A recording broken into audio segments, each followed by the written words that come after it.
রুবায়েত, পররাষ্ট্র উপদেষ্টার সঙ্গে বৈঠকটি কি শুরু হয়েছে কিনা, আর সচিব পর্যায়ে যে আলোচনা হয়েছে সে বিষয়ে আপনাদের কাছে কোনো তথ্য আছে কিনা?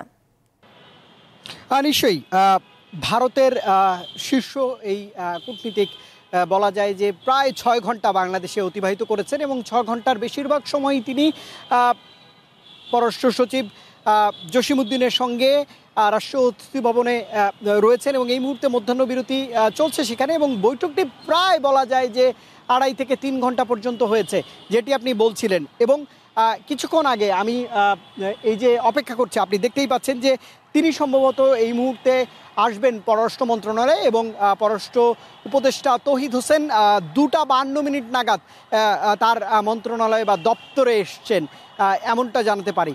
এবং নির্ধারিত যে বৈঠকটি সেটি 3টার পরেই হবার কথা রয়েছে, এবং 3:45 নাগাদ বিক্রম মিশ্রির পক্ষ থেকে গণমাধ্যমের মুখোমুখি হবার একটি কথা পররাষ্ট্র মন্ত্রণালয়ের সূত্র জানিয়েছে।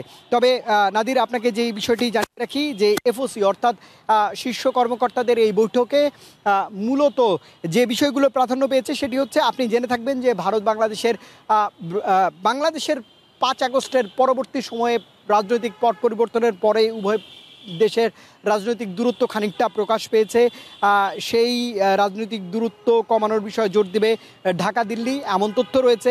একই সঙ্গে তথ্য রয়েছে যে ঢাকার পক্ষ থেকে ভারতে বসে শেখ হাসিনা সাবেক প্রধানমন্ত্রী তিনি রাজনৈতিক সক্রিয়তা বন্ধে কোনো ধরনের উদ্যোগ নেওয়া যায় কিনা সেই বিষয়গুলো রয়েছে। ভিসা জটিলতার বিষয় রয়েছে। একই সঙ্গে ভারত জেনে থাকবেন যে বাংলাদেশের বন্ধুরাষ্ট্র, বিগত 16 বছর সেই দেশটির সঙ্গে বাংলাদেশ নতরজানু পররাষ্ট্র নীতি নিয়ে এগিয়েছিল বলে এক ধরনের অভিযোগ রয়েছে। কিন্তু বর্তমান অন্তর্বর্তীকালীন সরকারের পক্ষ থেকে বলা হচ্ছে যে এখন ভারতের সঙ্গে শুধুমাত্র ন্যায্যতা এবং স্বার্থের ভিত্তিতেই সম্পর্ক এগিয়ে নেবে ঢাকা।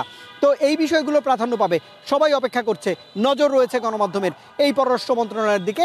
এবং আপনাকে জানাতে চাই, দুই দেশের শীর্ষ কূটনীতিকরা ব্রিফ করলে আসলে পরিষ্কার হবে যে আসলে বিক্রম মিশ্রির এই ঢাকা সফর কতটা প্রতিষেধক হিসেবে কাজ করলো ঢাকা দিল্লির সম্পর্ক নমনীয় করার ক্ষেত্রে, সেটি তখনই আসলে জানা যাবে।